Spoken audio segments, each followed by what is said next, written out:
Hey guys, I'm JanetOnOccasion, and today we're playing the Total War Warhammer II Battle Replay. So once again, I'm against Ninja Hunt. No, not that Ninja Hunt, the other one. The one that trolls me in chat. That one. So anyway, this was the last one, I promise. And also, full disclaimer, he has beaten me a couple of times when we've been playing. Yeah, we're just constantly throwing experiments at each other, so it's a good learning experience, for better or for worse. But this was sort of the result of an experiment. When I refined it a bit. I'm playing as Nagarythe. I mean, whoever plays as Nagarythe, right? I mean, Alith rubbish, which is what we concluded in one game we had. So I decided to bring a princess on a moon dragon instead, because she's only about... On a moon dragon? No, wait. That is a moon dragon, yeah. Anyway, she's only like 200 quid more than Alith with his abilities, and she's just so much better. It's just ridiculous how much better she is. So anyway, speaking of better, she's going to come in and clean house. So Dark Riser charging into Dragon Princes. Let's try and get a Doom Bolt on top of me early, try and pin me down. But I'm not sure how long that's going to last. Bit of a gamble. It was more to see how much Doom Bolt would do to see if this is a worthy tactic. Because of course Dragon Princes are a nightmare, and I don't have a life mage. I've only got the Major Light. So I have a Major Light. She's on a chariot, so she's going to help in the front line, as well as using Fast Protection to, well, help the front line. And also a net to help these fellows out. I have Shadow Walkers. That's right. So I have poison missiles with really good range, and they can fire while moving, and they're very scary, and poison melee attack and anti-infantry. But also kind of disappointing. They cost 1100. And, you know, if you're getting them into melee to take advantage of all that stuff, then you're kind of wasting their ammo a bit. Because, I mean, they've only got, what, 30 armor? Yeah, they're going to die to some pretty cheap stuff. So, they're kind of a weird unit, but, you know, I'm making them work. I'm making them work. Also have some more Dragon Princes over here somewhere. Somewhere there. You can see the health bar. So, and, last but not least, I have these fellows. I have the Grey. So, they're off fire at will. Now, these guys actually snipe. So, they can shoot and not be seen, which is really cool. So they've got stalk and snipe, so they can do what they like, which is really cool. I like these guys. They don't have the poison attacks or anything, but they're still pretty great. So here, managed to obviously round up those Dark Riders nice and quickly. Here I'm trying to shoot at the Doomfire Warlocks with my princess. The rest of this army, you can see, he's got bleak swords in the front to try and, you know, counter my spearmen, which is a good call. You know, just trying to match, you know, high melee defense with high melee attack. And, of course, you can get it even higher with Crone Hellebron's abilities. He has Crone Hellebron on the altar, which is really cool. I love this thing, but we kind of decided it's probably not the best against high elves, because all the range damage they can, you know, they can put out. You can goon Hellebron pretty quickly on this thing. It's very difficult for her to dodge any fire. But, you know, she can do a lot of damage to the front line. Very good support there. And the Dark Shards with shields. Obviously, the shields are going to help them survive, and they can do a lot of damage once they get to range. Also, we've got a Dark Caster, so we're going to have Chill Wind, Power of Darkness, Word of Pain, and Soul Stealer. So very good spells. I really love Law of Dark. It's a great one. Also, he has some Slaanesh Harvesters, so more Soul Stealer, so that's also going to hurt. He's got some more Dread Spears on either side to help against cavalry, and he has the Knights of the Ebon Claw, which are very formidable. They're not going to rampage like the other units do, like the other Dread Knights do. So that's really cool. Really good armor piercing too. Love them. So, that is that. So, here you can see straight away, hit me with a Soul Blight. It was a bit late, honestly. Decided to pull out. It wasn't going to work. So here, moving the Grey in, and, I mean, there's still Dark Riders there. I should probably shoot at them or something, but anyway, I'm going to start moving these guys up.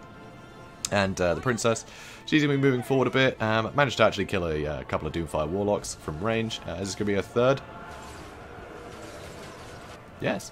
So, there we go. So, I hit the Dark Shards with her ability. I forget what it's called, that little arrow thing. My Dragon Princes, they're going to move up and try and get to the back of the Slaanesh Harvesters. I hope to try and ambush him there. So, here, I'm going to send my Mage of Light into the Bleak Swords, start getting some damage on that chariot.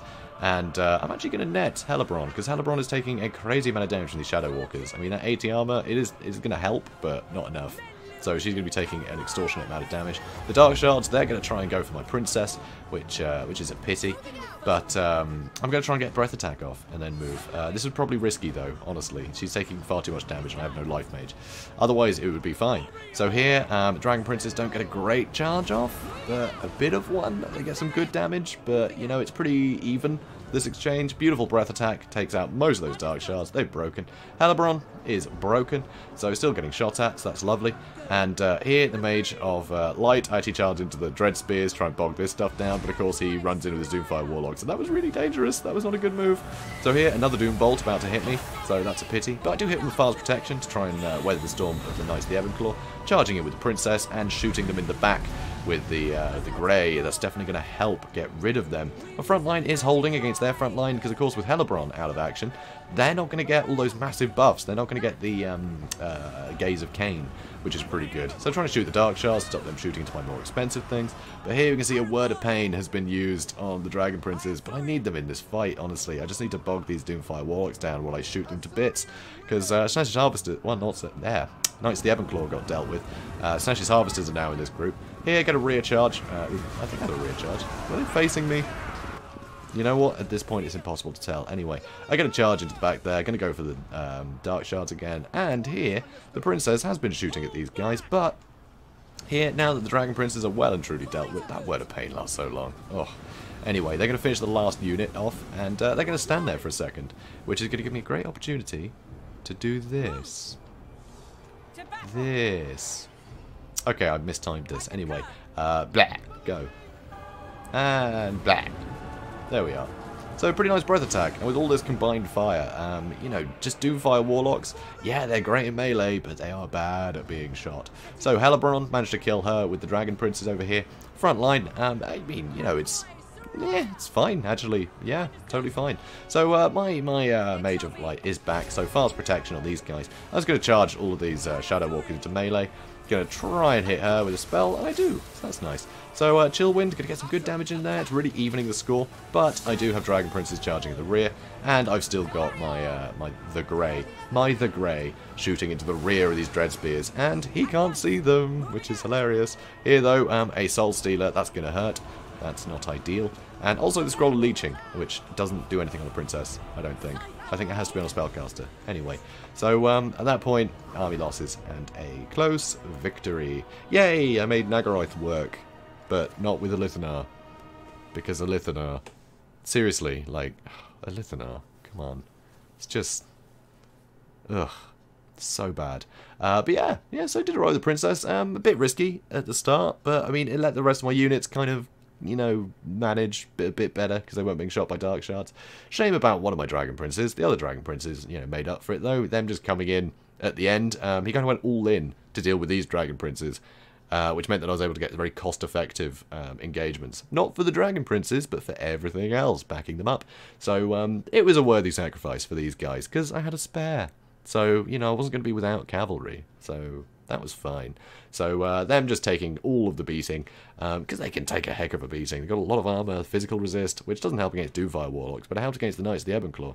It just meant that the Grey and the Shadow Walkers could clean up.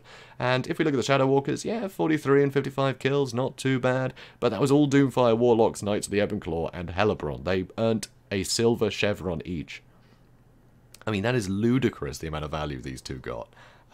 Pretty crazy. So, you know, I kind of thought they were a bit crap, but they can work. You can make them work for you. This was pretty cool. Like, really good range, and because they have 360 firing arc, I mean, a lot of archers for, you know, just normal archers, basically, they constantly have to turn the whole formation before they start firing, and it kind of slows you down, you know, picking targets. These guys, you can just go, oh, shoot over there now, and they'll just still stand there, and they'll start firing. They don't have to keep spinning around to do that. So they can react very quickly to, like, different cavalry coming in. So against something like, you know, Ganeth here, with all their Doomfire Warlocks, it's really difficult, because you can't just run around a unit of archers quicker than they can shoot at you, turn to shoot, because they don't have to turn the whole unit. So, and the poison will slow them down, which is great, because these guys are so quick. So, slowing them down means you can hit them easier, and it's just great. I think, yeah, this kind of works against Dark Elves. I like these guys. Obviously, if you went with, like, a crazy front line of, like, Executioners or something, if you went with Malekith, maybe, instead of these two, just Malekith on a cold one or something, I think he could have probably had a better shout. I think that would have worked, but the rest of his build pretty solid against me, to be honest. Maybe have the Dark Riders vanguarded and don't throw them at Dragon Princes, because I don't think the Doombolt did enough damage, but have them in the back somewhere, because Dark Riders are always super useful. You know, have these guys hidden in the back to jump on top of any archers. Really useful indeed. And yeah, Doomfire Warlocks, really quick, great use out of all the spells, you know, a lot of utility there. Knights of the Ebenclaw, they can go toe-to-toe with Dragon Princes, and not a lot of the units can do that. Especially if you hit them with a Word of Pain, they just can't. They can't dish any damage out, so they just get absolutely screwed. So, you know, I think this build works. I just think it'd be better if it was just Malekith, honestly. But yeah, I was very surprised that I managed to get these guys to work. yeah, I was pleasantly surprised by how the Shadow Walkers did, and how the Grey do. I mean, the Grey being basically invisible is really good, and with that huge range of theirs, it's lovely. I'm a big fan of the Grey. So, yeah, that's that then. So, guys, I guess if you enjoyed this, please do comment, like, and subscribe, and I will see you in the next one. Have a good day, guys.